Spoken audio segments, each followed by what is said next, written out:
Atenção, gente, o nosso jornalismo investigativo conseguiu o momento em que o Moisés Lopes e o filho dele, de 10 anos, foram atacados em Cotia, na Grande São Paulo. Marcela Laroca, a nossa repórter investigativa, conseguiu essa imagem agora com exclusividade, você vai ver. A moto segue o carro que vem pela rua, emparelha, e aí o criminoso atira e depois foge. Estou com a cena aqui, é o carro vermelho, certo? Essa imagem é aqui quando a polícia já chegou. Cadê a outra cena? Ele ainda confere se ele conseguiu acertar a vítima. Vamos conversar com a Lorena Coutinho, porque ela tem todas as cenas e ela vai descrever melhor pra gente. Fala, Lô.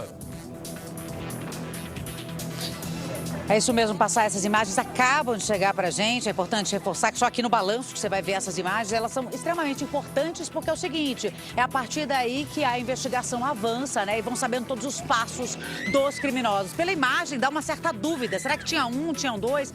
Mas quando a gente olha, a gente vai colocar uma reportagem daqui a pouco em slow, ou seja, devagar, a gente consegue ver que um está mais abaixado e o outro está ali pilotando a moto. São dois criminosos, inclusive a gente conversou com a testemunha que não quis mostrar o rosto, ela conversou comigo sem a presença da câmera, ela estava ali vendendo o café dela, ela falou que ficou desesperada na hora e eram sim dois criminosos. As imagens, olha, da câmera de segurança, tem câmera de segurança aqui, tem outras câmeras de segurança, nós estamos em Cotia, para quem acompanha o Balanço Geral, região metropolitana de São Paulo, onde aconteceu essa possível execução de Moisés Lopes, sobrinho de 54 anos, ele que morava aqui, tá com a esposa, com os filhos, e ele simplesmente foi executado. Ele saiu para levar o filho da escola, tá? Ele jamais imaginava que os passos dele estavam sendo monitorados. Eu estou mostrando aqui, olha só, o local, a perícia sendo feita, neste exato momento, o perito aqui, olha, recolhendo as cápsulas, são muitas cápsulas, tá?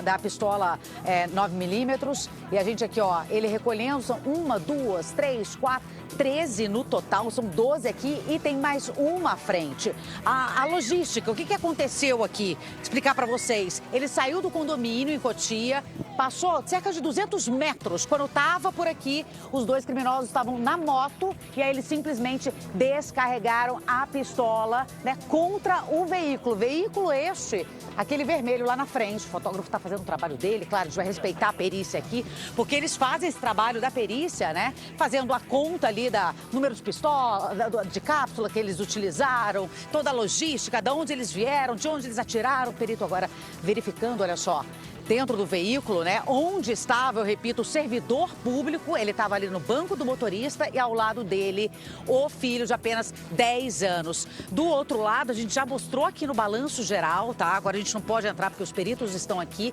mas tem as marcas. Elton, vem para este lado aqui, também preservando o trabalho dos peritos, mas desse outro lado aqui a gente consegue só mostrar as marcas aqui, ó, na porta do automóvel. Na verdade, eles atiraram do outro lado, onde estava a criança de 10 anos, tá? E aí acabou atravessando. A gente pode mostrar ali? Desse outro lado, o perito deixou, olha só.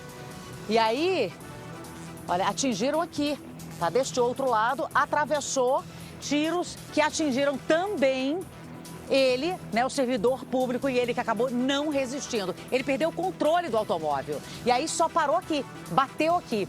Tá? A criança de 10 anos, Passaia, muitas pessoas perguntando como está a criança de 10 anos, que imagina o desespero dessa criança sem entender o que estava acontecendo, né? Ela foi resgatada, ela foi levada para o hospital, ela está no hospital aqui em Cotia, está no Hospital Regional de Cotia, ela passa bem essa informação, mas teve uma fratura no braço. Mas ela passa bem e, infelizmente, Moisés não resistiu. Ele que morreu e agora a polícia investiga. Afinal, quem são esses dois criminosos que estavam aqui de tocaia, numa emboscada, esperando o servidor público às 7 horas da manhã, em plena luz do dia, e atiraram mesmo, pelo menos 13 vezes, contra o veículo, e tirando a vida dele, possivelmente executando, né? A delegada mesmo disse, possivelmente trata-se aí de uma execução, até porque ontem pessoas vieram aqui, de acordo com testemunhas, perguntando por ele no condomínio. Houve uma movimentação estranha, ela falou, Lorena, teve uma movimentação estranha.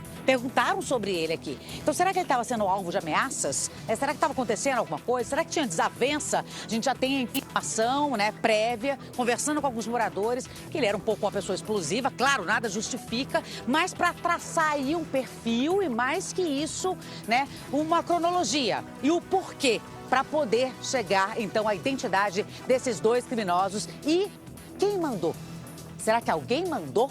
Então, para chegar a essa pessoa que possivelmente mandou a esses dois executarem, então, o servidor público e quase tirar a vida, repito, dessa criança de apenas 10 anos que agora está no hospital. Passai, é isso, essas imagens exclusivas que acabam de chegar das câmeras de segurança aqui no Balanço Geral. É a fuga deles, eles chegando aqui, atirando e depois fugindo. É com você.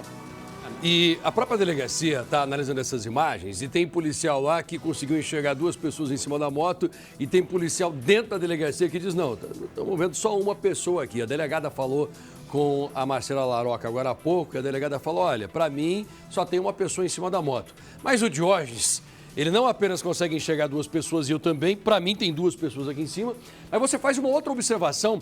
Fala desse agrupamento que você viu nas janelas. Explica pra gente o que isso significa. Passaia, eu quando eu vi essas imagens, dá para colocar de novo o carro aqui com os vidros arrebentados? Você vai ver dois grupamentos de tiro, Passaia. Imagina que fosse um piloto só ou um motociclista só, um assassino apenas. Ele faz os disparos ali, olhando o vidro. Por que ele faria no outro também, Passaia? Não tem sentido. São dois agrupamentos que mostram que o carro estava parado. Está muito grupado o tiro. Vou explicar. Se o carro está em movimento, nenhum atirador, nenhum policial muito bom atirador aqui, consegue grupar os tiros. Olha só, Passaia. Está grupado aqui, ó. Então você acha que um atirou aqui e outro lá? Exatamente. Eu estou achando, pela imagem, eu acho que são dois motociclistas ali, dois assassinos, e os dois atiraram. Um atirou, parelhou do lado do carro e atirou o piloto, e o garupa também, e fizeram grupamentos distintos aqui, Passaia. E eles conseguem atirar tão rápido assim, porque para e logo vai embora? Sim, porque qual é a arma que foi utilizada? Uma pistola, Passaia. Uma pistola normalmente é 15 mais 1, 15 tiros no carregador, 1 na câmera. São 16 tiros no total, em geral, a maioria das pistolas. E eu faço isso em 5 segundos, Passaia. O criminoso também faz. 5 segundos, é possível. Olha, essa imagem aqui que você acabou de enxergar já está na mão da polícia. A Marcela Laroca, a nossa repórter investigativa, conseguiu essa cena. E como eu sempre falo para vocês, os nossos repórteres investigativos vão a campo, conseguem cenas que compartilham com a própria polícia. Então, nós compartilhamos as informações porque eles fazem uma investigação criminal. A nossa investigação é jornalística e ambas são importantes, ambas interessam a sociedade e ambas ajudam a descobrir quem são os assassinos. Então, parabéns, Marcela, mais uma vez, porque ela saiu na frente da polícia. Só aproveitando essa imagem aqui, para quem está nos assistindo, esses aqui são orifícios de saída, Passaia. Tá vendo como a lata ficou para fora? Então o rapaz também atirou, você tá dizendo? Não, Passaia, isso aqui é na porta do motorista. Ah, tá. Pegou lá no vidro lateral. Pegou aqui, né? Exatamente. Pegou aqui o vidro lateral. E saiu por aqui. Olha só como tá abaulada para fora, como se fosse uma flor. Isso significa orifício de saída, Passaia. E aqui é uma .40, dá para saber? Pistola eu acho que deve ser 380, Passaia, ou 9 milímetros. Mesmo sendo a 380, que é menorzinha em relação a .40, tem um poder de fogo muito grande. Quase a mesma coisa, Passaia. Quase a mesma coisa.